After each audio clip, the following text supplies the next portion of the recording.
My name is Mr. Domonique Lear, and today we are going to be reading from some of Mr. Edgar Allan Poe's poems. Today we will be reading The Raven, one of my favorite poems by Edgar Allan Poe. Once upon a midnight dreary, while I pondered, weak and weary, over many a quaint and quiet, curious volume of forgotten lore, while I nodded, nearly napping, suddenly there came a tapping, as of someone gently rapping at my chamber door. "'Tis some visitor," I muttered, "tapping at my chamber door. Only this and nothing more." Ah, distinctly I remember, it was in the bleak December, and each separate dying ember wrought its ghost upon the floor. Eagerly I wished the morrow, vainly I had sought to borrow from my books a case of sorrow, sorrow for the lost Lenore, for the rare and radiant maiden with the angel's name Lenore, nameless here for evermore. And the silken, sad, uncertain rustling of each purple curtain thrilled me, filled me with fantastic terrors never felt before, so that now, to still the beating of my heart, I stood repeating, "'Tis some visitor, entreating entrance at my chamber door. Some late-night visitor, entreating entrance at my chamber door. This it is, and nothing more." Presently my soul grew stronger, hesitating then no longer. "Sir," said I, "or madam, truly your forgiveness I implore, but the fact is I was napping, and so gently you came rapping, and so faintly you came tapping at my chamber door, that I scarce was sure I heard you. Here I opened wide the door. Darkness there, and nothing more. Deep into that darkness peering, long I stood there, wondering, fearing, doubting, dreaming dreams no mortal ever dared to dream before. But the silence wasn't broken, and the stillness gave no token, and the only word there spoken was the whispered word Lenore. This I whispered, and an echo murmured back the word Lenore, merely this and nothing more.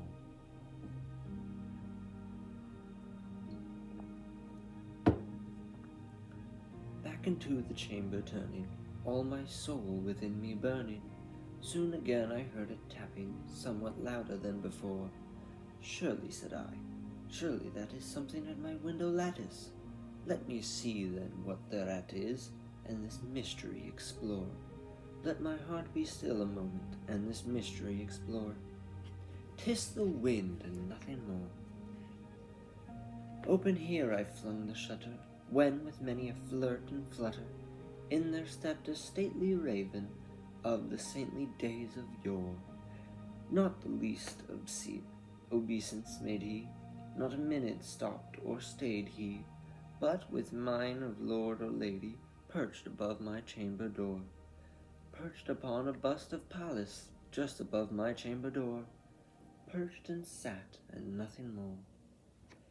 Then this ebony bird beguiling my sad fancy into smiling, by the grave and stern decorum of the countenance it wore. "Though thy crest be shorn and shaven, thou," I said, "art sure no craven, ghastly, grim, and ancient raven, wandering from the nightly shore. Tell me what thy lordly name is on the night's Plutonian shore." Quoth the raven, "Nevermore."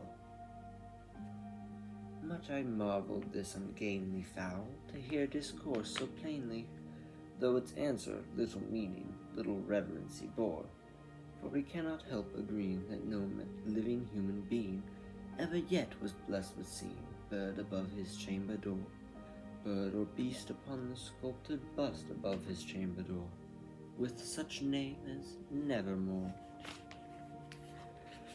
But the raven, sitting lonely on the placid bust, spoke only that one word, as if his soul in that one word he did outpour. Nothing farther than he uttered, not a feather that he fluttered, till I scarcely more than muttered, "Other friends have flown before.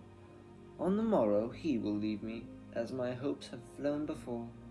Then the bird said, "Nevermore."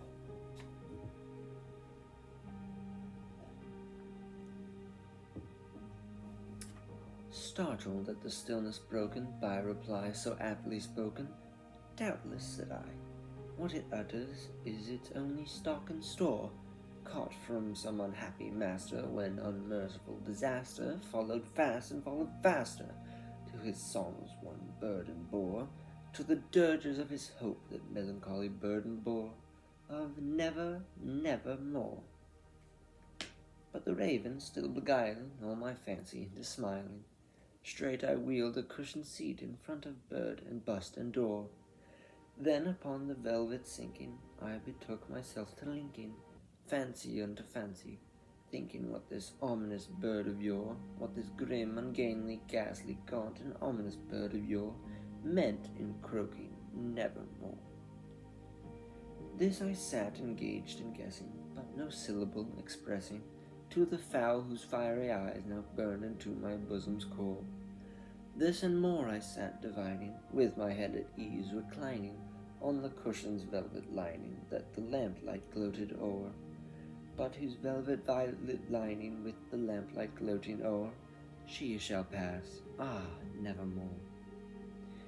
Then methought the air grew denser, perfumed from an unseen censer, swung by seraphim whose footfalls tinkled on the tufted floor. "Wretch," I cried, "thy God hath lent thee, by these angels he hath sent thee, respite, and repent from thy memories of Lenore. Quaff this kind nepenthe, and forget this lost Lenore." Quoth the raven, "Nevermore."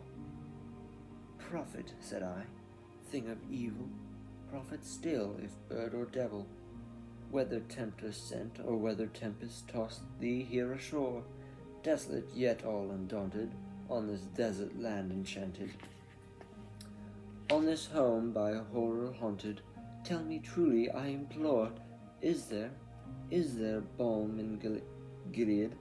Tell me, I implore." Quoth the raven, "Nevermore." "Prophet," said I, "thing of evil, prophet still, if bird or devil, be by that heaven that bends above us, by that God we doth adore, tell this soul with sorrow laden, if within the distant Aidenn it shall clasp a sainted maiden, whom the angels name Lenore. Clasp a rare and radiant maiden, whom the angels name Lenore." Quoth the raven, "Nevermore."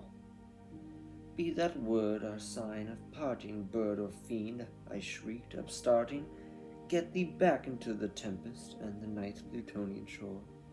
Leave no black plume as a token of that lie thy soul hath spoken. Leave my loneliness unbroken, quit the bust above my door. Take thy beak from out my heart, and take thy form from off my door." Quoth the raven, "Nevermore." And the raven, never flitting, still is sitting on the pallid bust of Pallas just above my chamber door, and his eyes have all the seeming of a demon's that is dreaming, and the lamplight o'er him streaming throws his shadows on the floor, and my soul from out that shadow that lies floating on the floor shall be lifted nevermore.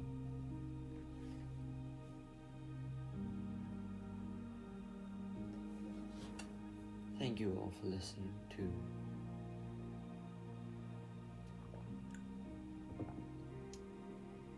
Edgar Allan Poe's poem, The Raven, read by yours truly, Domonique Lear. I hope that you enjoyed our reading time tonight, on this most faithful of nights. Be sure to be nice to the ravens that are outside for you.